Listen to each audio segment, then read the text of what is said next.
Баршаңызға қайырлы күн. Мен сіздерге бүгін итальянский бискотти деп аталатын печеньенің рецептісін ұсынғым келеді. Өте дәмді әрі күшті болып шығады. Видеоны соңына дейін қараңыздар. Ол үшін біз ең алдымен ыдысқа 2 жұмыртқаны бөліп саламыз. Оның үстіне қант саламыз. Және венчиктің көмегімен жақсылап араластырамыз. Егер де венчик болмаса, онда миксердің көмегімен жасауға да болады.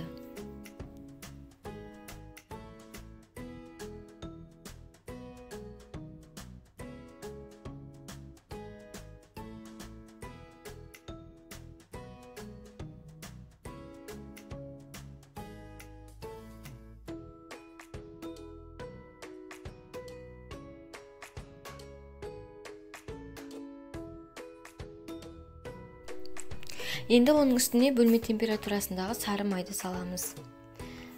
Біздің сары май өте қатты мұздаған болмау керек.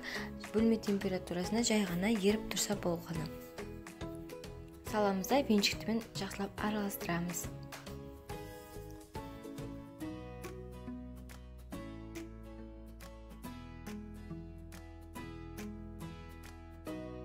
Енді оның үстіне жарты шай қасық ас содасын саламыз. Және оны салып, жақсылап араластырамыз. Ас содасының орнына қопсытқышты пайдалансаңыз да болады, ал ұнды мен алдын ала електен өткізіп алдым. Жақсылап араластырамыз. Алдымен венчиктің көмегімен, одан соң қолдың көмегімен қамыр илейміз.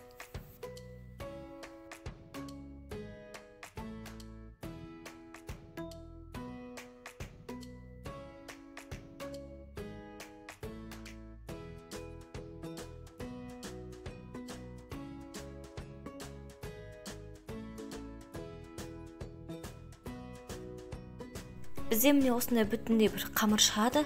Енді үстелдің үстіне ұн себеміз және қамырды жақсылап илеп шығамыз. 300 граммнан артық қамыр қосуға болмайды.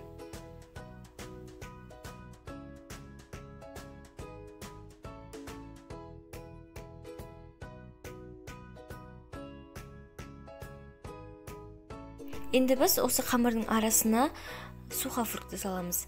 Менде бүгінгі салмасы ол сухофруктылар, яғни курага мен изюм. Сіздерде басқа сухофруктыларды қолдансаңыздар болады. Негізі әркімнің өз талғамына қарай. Және оны жуамыз да ұсақ бөліктерге бөліп шығамыз. Оның арасына саламыз. Енді жақсылап қамыр илейміз.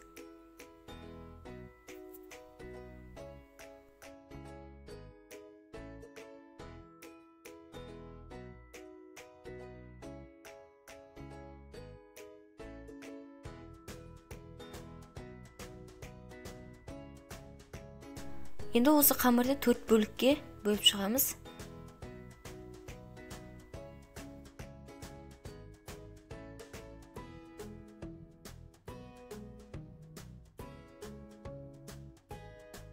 Әр қамырды жеке-жеке аламыз да, видеода көрсетілгендей қолымызбен жайып шығамыз.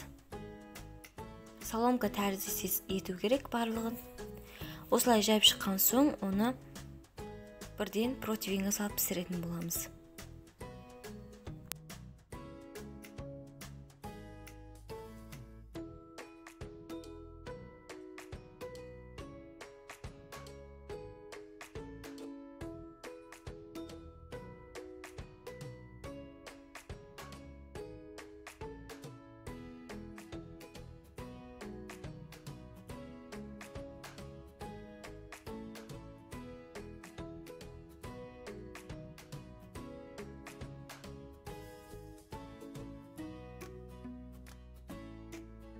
Противенге пергамент қағын саламыз да, осы біздің қамырды салып шығамыз.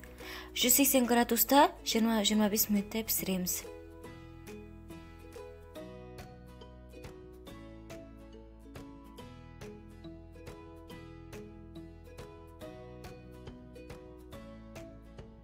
Менде 25 минуттай пісті.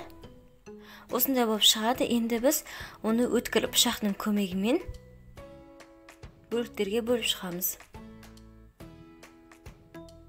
тура видеода көрсетілгендей жасасаңыздар болады.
Енді 160-170 градуста 10 минуттай пісіреміз.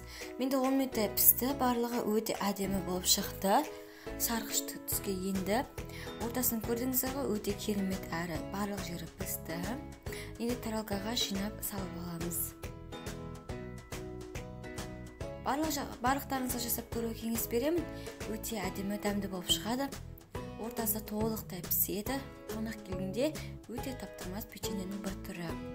Мен каналыма міндетті түрде тіркеліңіздер, лайк қойып комментарий жазыңыздар.